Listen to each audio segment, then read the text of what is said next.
So I'm sorry for what happened earlier. I'd like to start all over again from the beginning because network went off. Sorry about that. So I was talking about measles. So starting from the beginning, I said measles is a viral infection and it is highly contagious. It is highly contagious. It's caused by a virus called rubella, and this virus can be transmitted from one person to another through droplet infection. And I was trying to explain what droplet infection meant. I said when someone who has the infection coughs or sneezes and then the droplet infection gets into the air, it is possible that someone who has a low immunity or someone whose immunity is compromised already can come down with the infection by inhaling the droplets in the air that someone who is infected has released already into the atmosphere. So when the person inhales it, the person can come down with what we call measles. So what are the signs and symptoms? So the measles infection, the symptoms occur between 7 to 14 days after contact with the infection. So what are the signs? We have fever, high grade fever. When I mean fever, the temperature of about 39 degrees Celsius, that is very high fever. We have running nose, which we commonly call catarrh. We have sore throat. Some people might not be able to talk well and be feeling pain in the throat, or there might even be difficulty in swallowing. And sometimes you have patches in the mouth, sores in the mouth, and the child might not be able to take in anything orally. Or it could be a situation of patches on the skin rashes like blisters that will appear on the skin. So those are the signs and symptoms of measles like I talked about. Don't forget, I said running nose, high grade fever of about 39 degrees Celsius, that is high temperature, high body temperature. That's what I mean by high grade fever, about 39 degrees Celsius. We have sore throat, we have tiny white patches in the mouth, that is in the cheeks, hindering the child from being able to eat or swallow well. And also lastly, another symptom is skin rashes. Now there are two stages of measles infection. Now we have the non-specific stage, that is the mild to moderate stage, and then we have the acute stage. Now the mild to moderate stage occurs after 7 to 10 days of exposure to the infection, and that is where we have the recurrent body temperature that the child experiences. We have the running nose and sometimes the sore throat.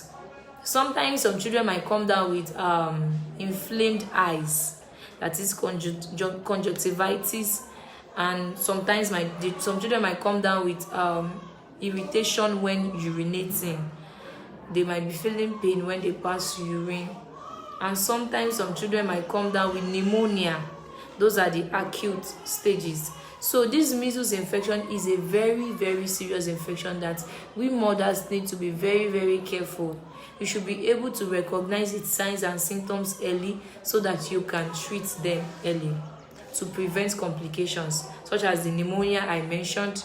Some children might come down with urinary tract infections from there. Some children might even go blind from measles when it gets to the acute stage, because from the inflamed eyes, if it's not treated well, the cornea and the retina might be affected, causing blindness. Some children might even be deaf because there's rhinitis, there's inflammation of the ear drums during the infection, and when it's not treated on time, it might cause deafness. Those are the later signs. Those are the consequences of untreated measles. So that is for the acute measles. So like I said it's caused by a virus. And then how is it prevented? It is prevented through the measles vaccine. Now the measles vaccine is given to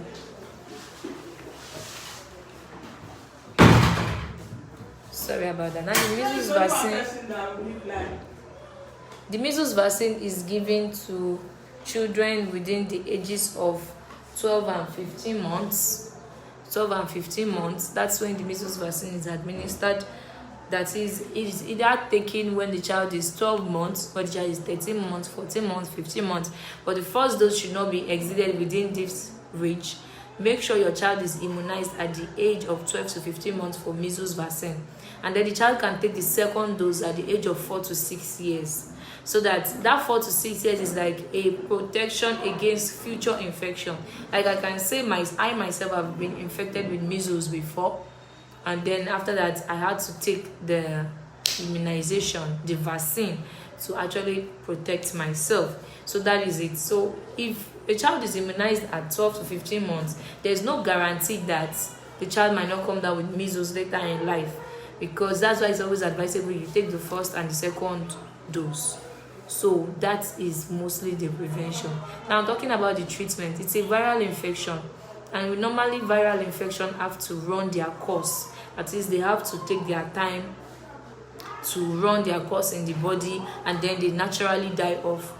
The body fights against them, because when it's a viral infection, as long as the child is taking things that can improve the immunity of the child, such as taking enough of vitamin A, vitamin C, you can increase the fluid content of the child. That is, the child should taking enough water, and child should taking enough food that contains vitamin A that can increase the immunity of the child. So there's actually no specific drug for measles. Just increase the immunity of the child, and when the immunity of the child is increased, the body fights against it naturally and it dies off, because it's a viral infection and it doesn't last in the body. It will just run the course of 7 to 14 days, and before you know it, your child is well. But make sure that if your child is running a very high temperature, body temperature, try to relieve the body temperature by giving paracetamol, or you can expose the child. You can try to clean up the child with tepid water to reduce the body temperature, so that the temperature too does not affect the brain and cause another brain damage later in life. So it's always advisable that as a mother, you try to treat the body temperature. You attack measles by attacking the signs and symptoms. So for the sore throat, you increase the fluid of the child. For the mouth patches, that is the sores in the mouth, you increase vitamin C content to help it heal. Then for other infections, such as the eye infections, you can increase the vitamin A content of the child. Make sure the child takes foods that are rich in vitamin A, or you can get the supplement, vitamin A supplement, and give to the child to take. So that would help the child to work out of it. So that's just a little information I have for you all on measles. And if you were not able to join in, the video will be available on our YouTube channel. So please and please do well to watch on our YouTube channel. So that will be all for today. Thank you for joining in. And for those that couldn't join, we also appreciate you all. So next week, we'll be bringing in a speaker that will be talking to our pregnant mothers. So please and please, if you have family, relatives that are pregnant, please let them join in into the live video next week, because next week we're going to be having another speaker. I'm not going to be the one presenting next week, and she's going to be talking to our pregnant mothers. I don't know the topic she's preparing for us rather, but I know she has something good in stock for us. So please and please, let's try to join in next week. So thank you for joining in. I remain your humble host and presenter, Nurse Anane, and this is Becker Health Foundation Health Talks, proudly sponsored by us. Thank you, and have a wonderful day. Have a good day.